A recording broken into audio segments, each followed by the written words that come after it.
स्वरूप का ज्ञान यानी अपने बारे में जानना और स्वरूप ज्ञान के स्थिति में आना सबसे बड़ी बात है। साहब जी ने कहा कि आत्म ज्ञान बिना नर राम भजत अलसात, 84 में भरमत है सहे जमन के लात। आत्म ज्ञान सूरत का ज्ञान नहीं है, स्वरूप ज्ञान नहीं है, जिसके वजह से राम नाम सुमिरन करने में ये आलस करता है और नतीजा होता है कि 84 लाख जोनियों में जाता है और महा दुख भोगता है, जहां से निकलना बड़ा कठिन है। कबहू के करुणा कर नर देही आ देत ईस बिनु हेत स्नेही। अरे भगवान की कभी कृपा हुई तो यह मनुष्य शरीर मिला, आ मनुष्य शरीर अगर मिला हुआ है तो इसको सार्थक बनाना है, तो निश्चित रूप से प्रभु के नाम का सुमिरन करना ही पड़ेगा। लेकिन प्रभु के नाम का सुमिरन ही मन करने नहीं देगा, इसलिए मन से हारे हार है, मन के जीते जीत। आप पार ब्रह्म को पाइए मन ही के प्रतीत।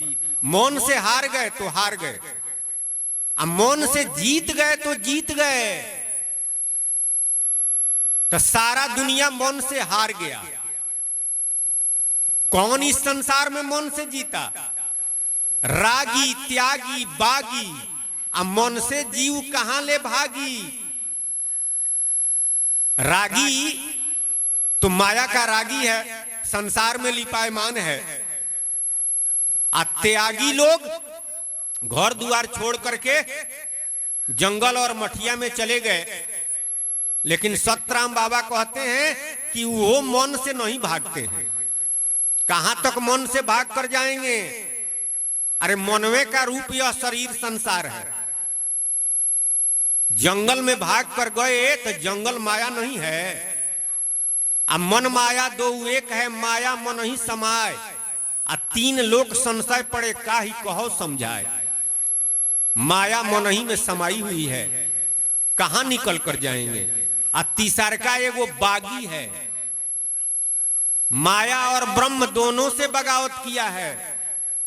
माया के सत्ता को भी नहीं मानता है और ब्रह्म के सत्ता को भी नहीं मानता है। वो कहता है कि हम ही सब कुछ हैं, हम ही ईश्वर हैं, हम ही करता है, हम ही परमात्मा है, अहं ब्रह्मास्मि। तो मन उसको भी नहीं छोड़ेगा, नहीं छोड़ता है, वह अभी मन से निकलता नहीं है। जोगी जति सती सन्यासी, कोऊ मन से पार न पावे। जन जगदीशे बिना सतगुरु मन से कौन छोड़ावे। बगैर सतगुरु के इस संसार में मन से कौन छोड़ा सकता है, मन से कौन स्वतंत्र करा सकता है। इसलिए उन्हीं के नेतृत्व में होकर के मन रूपी अंग्रेज के विरुद्ध आंदोलन करना पड़ेगा। यानी ये खैर का महीना है, जन्म मरण से रहित होने वाला महीना है।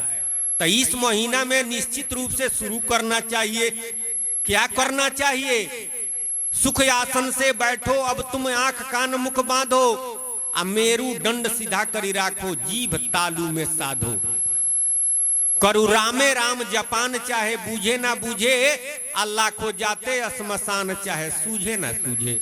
लाखों व्यक्ति श्मशान में जा रहे हैं, हम भी देख रहे हैं, आप भी देख रहे हैं। अरे पेपर में पढ़ रहे हैं, अचानक मौत आ गई, हार्ट अटैक हो गया, कहीं बम ब्लास्ट हो गया, कहीं सुनामी लहर आ गया, तो अचानक बहुत लोग मर गए। लेकिन देखत सुनत कहत बहु मर गए, काल अचानक आई। समझत है सठ मैं न मरूंगा, निज मरण बिसराई। समझता है कि हम नहीं मरेंगे।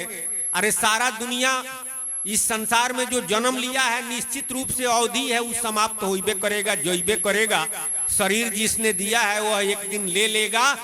सदा न फूले केवड़ा, सदा न सावन होय, सदा जवानी ना रहे, सदा जियत न कोई। एक समान इस संसार में रहेगा नहीं। इसलिए जो हमारा उद्देश्य है, जो हमारा ज्ञेय और ध्येय है, उस उद्देश्य के प्राप्ति के लिए निश्चित रूप से लग जाना चाहिए। तो क्या करना चाहिए? जिस तरह से भारत की जनता आंदोलन की, उसी तरह से हमको भी आंदोलन करना चाहिए। किसके विरुद्ध?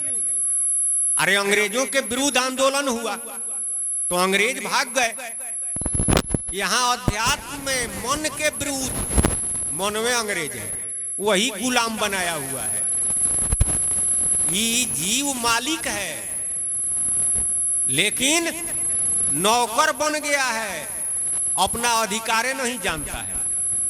मैं हूं कौन, कहां से आया, क्यों आया, कहां जाना है, अब शरण के ही जाऊं, ज्ञान ध्यान मत नाना है। मैं कौन हूं, कहां से आया हूं, क्यों आया हूं, अब फिर हमको कहां जाना है, इशारा भूला गया है। घरवा के सुधी बिसरौलो ये निर्मोही जीवा, घरवा के सुधी बिसरी, अपने घर का भी सुधी बिसार दिया, नैहरों का सुधी बिसार दिया, ससुरा तो बड़ी दूर है। जहां जाना है इसको वो तो बहुत दूर है, जहां से आया है उसका भी ख्याल नहीं है, उसका भी सुधी बिसार दिया।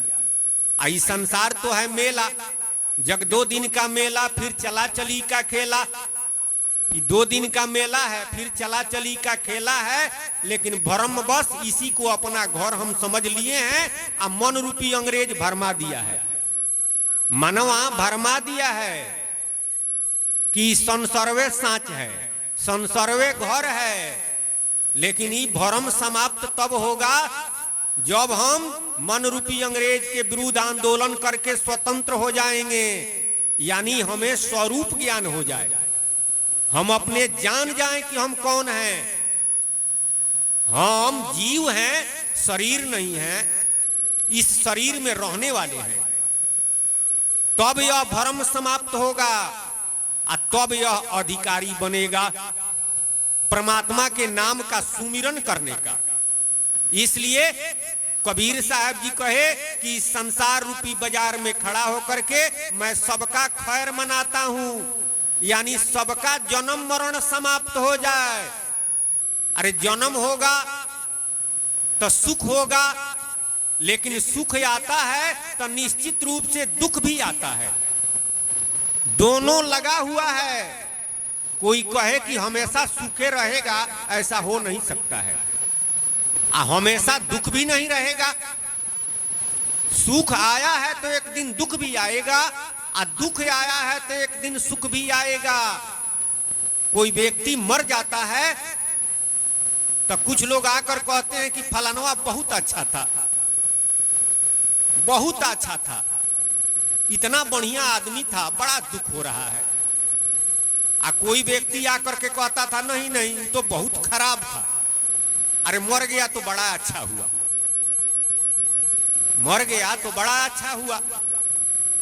तो एक व्यक्ति को उस व्यक्ति से राग है, एक व्यक्ति को उस व्यक्ति से द्वेष है, इसलिए वो अच्छा कहता है या वो खराब कहता है। दोनों माया की बात है।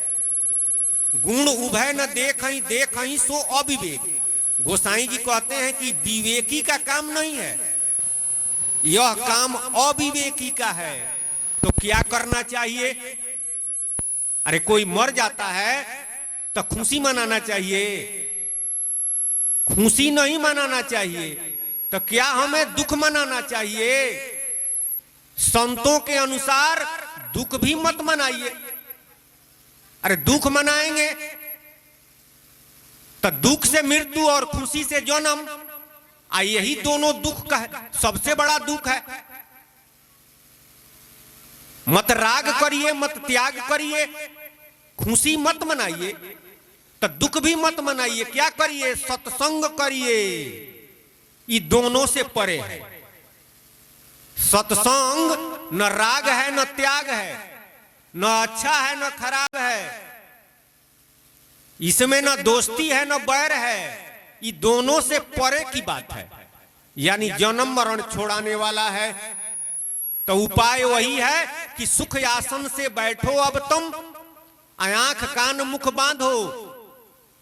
अरे मुद देख तू 10 दरवाजा, तो रैयत से हो जइब राजा।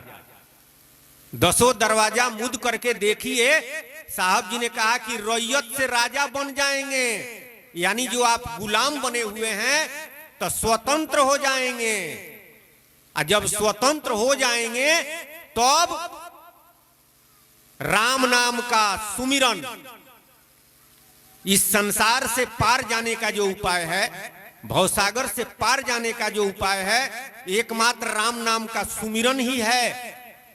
तो संक्रांति शब्द आया है और नजदीके है मकर संक्रांति। मकर संक्रांति 14 जनवरी को संतों ने माना है। मकर संक्रांति का मतलब होता है, संक्रांति माने सामूहिक आंदोलन, आ क्रांति माने आंदोलन। तो संक्रांति शब्द है यानी सामूहिक आंदोलन। जिस तरह से भारत की जनता आंदोलन की, तो यहां कौन आंदोलन है?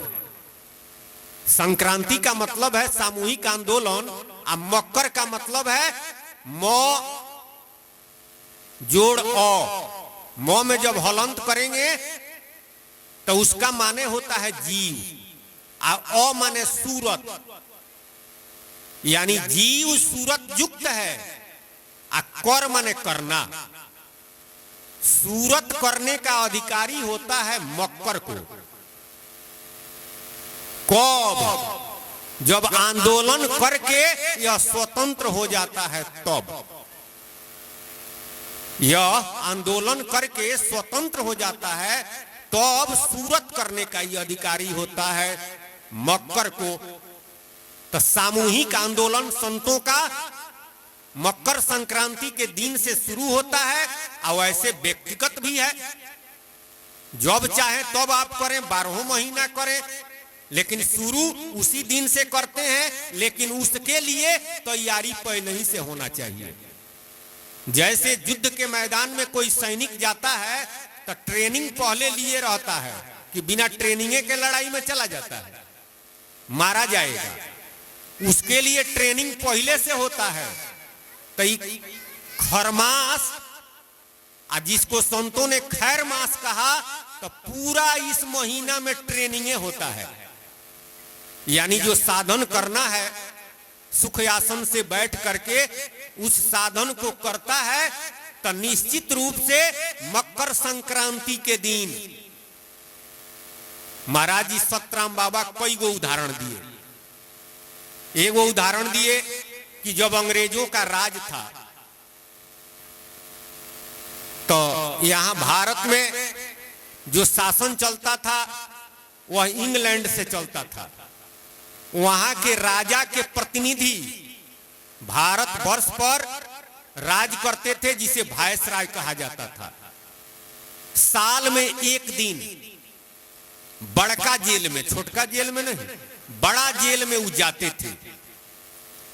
कैदियों से जाकर हालचाल पूछते थे और कहते थे कि तुम किस कसूर में आए हो। तो कैदी अपना कसूर बताते थे, और जितना दिन का सजा हुआ रहता था अपना मियाद बताते थे। वह वायसराय कैदियों से कहता था कि तुम लोग सरकार के विरुद्ध काम किए हो, कानून तोड़े हो, इसलिए जेल में रहना पड़ता है और सेल में रहना पड़ता है। अच्छा काम करना चाहिए, बुरा काम नहीं करना चाहिए। कैदियों को उपदेश करके, और अकेला में जेलर को कहता है कि हम तुमको अधिकार देते हैं। वायसराय जेलर को कहता है कि हम तुमको अधिकार देते हैं, आज सुबह में 3 से 4 यानी 1 घंटा तक जेल का फाटक खोल देना। और जिस कैदी से तुम खुश हो, जो तुम्हारा हुक्म मानता हो, उसको अकेले में बता देना कि वह किसी से कहे ना। रात भर वह जगा रहेगा, और 3 से 4 के बीच में जेल का फाटक खुला रहेगा, वह निकल जाएगा, वह स्वतंत्र हो जाएगा। तो जो कैदी, जेलर जिस कैदी से खुश रहता था और उस कैदी को बता दिए रहता था, तो वह कैदी रात भर जगा रहता था। 3 से 4 के बीच में वह निकल जाता था। 3 या 4 के बीच में तो और यो कैदी सब जग जाते हैं। लेकिन उन लोगों को जानकारी नहीं है, वो अभी चाहे तो निकल सकते थे, कोई नहीं रोकता। अब बहुत लोग सोए रह जाते थे, आप जानिए गए या सोए रहे। तब 1 घंटा का फाटक खुला, 1 घंटा का समय था और उसके बाद फाटक बंद हो गया। 4 बजे के बाद उठिए तो फाटक बंद है, तब कैसे निकलेंगे? जान करके भी अगर सो गए तो उसी में रहेंगे। और नहीं जानता है, अब वो अगर जाता है तो उसके लिए भी फ्री है, लेकिन वो जानता ही नहीं है तो जइबे नहीं करेगा। अरे वो जानता है तो सोया रहा रात भर। लेकिन जो कैदी बहुत दिन से जेल में है, दुख में है, तो वो तो चाहबे करेगा कि हम निकल जाएं, फ्री हो जाएं। वो रात भर जगा रहता था और निकल जाता था। ठीक उसी तरह से पार ब्रह्म के प्रतिनिधि सतगुरु कबीर साहब इस संसार रूपी जेल और जोनी रूपी सेल में जो पीड़ित जीव बंद है उसको देखने के लिए आते हैं और पारखी गुरु रूपी जेलर से कहते हैं, आयाम जनता को उपदेश भी करते हैं। इस संसार बड़का जेल है, छोटका जेल नहीं है। हई जो जेल है ये छोटका जेल है, लेकिन ये पूरा संसार बड़का जेल है। इस शरीरवा सेल है। इसी जेल और शरीर रूपी सेल में यह जीव बंद है, लेकिन अज्ञान बस समझता है कि हम फ्रीए हैं। आप फ्री नहीं हैं। बहुबंधन ते बांधिया एक बेचारा जीव, आ काबल छूटे आपनो जो न छोड़ावे पीव। बहुत बंधन से यह बंधा हुआ है, आयो अपने बल से पार भी नहीं जाएगा जब तक प्रभु न छोड़ा दे। तो वही पारखी गुरु रूपी जेलर से कहते हैं कि हम आपको अधिकार देते हैं। जिस जीव से आप खुश हैं उसको बता देना। मकर संक्रांति के दिन 3 से 4 बजे के बीच में सुबह में संसार रूपी जेल का फाटक खुला रहेगा। जो जीव चाहे वह स्वतंत्र हो सकता है, यानी जगा रहेगा, साधन करेगा तो स्वतंत्र हो जाएगा। जान करके भी सोया रहेगा तो स्वतंत्र थोड़े होगा, स्वतंत्र नहीं होगा। संक्रांति अध्यात्म में बायां स्वर को इंगला कहते हैं और दहिना स्वर को पिंगला कहते हैं। इसी को दोनों स्वर जब सम होता है तो इसी को पंडित लोग संक्रांति कहते हैं। अरे संक्रांति का मतलब बहिरंग में सामूहिक आंदोलन, अध्यात्म में संक्रांति का मतलब होता है दोनों स्वर जब सम हो गया, जिसे जोगी लोग सुषमणा कहते हैं, उसे संक्रांति कहते हैं। बायां स्वर को गंगा कहते हैं, दहिना स्वर को जमुना कहते हैं। बायां स्वर को रात कहते हैं और दहिना स्वर को दिन कहते हैं। इसी को संत लोग कबीर साहब चाहे दरिया साहब, ददिसुत से जो अमृत पीवे रविसुत आवे न पास, मार चला ब्रह्मांड को सोई सतगुरु का दास। दधिसुत और रविसुत, बायां स्वर को दधिसुत और दहिना स्वर को रविसुत, दोनों जब सम हो गया तो गंगा और जमुना दोनों जब मिल गया तो त्रिवेणी हो गया, यानी संगम लग गया। तो मकर संक्रांति के दिन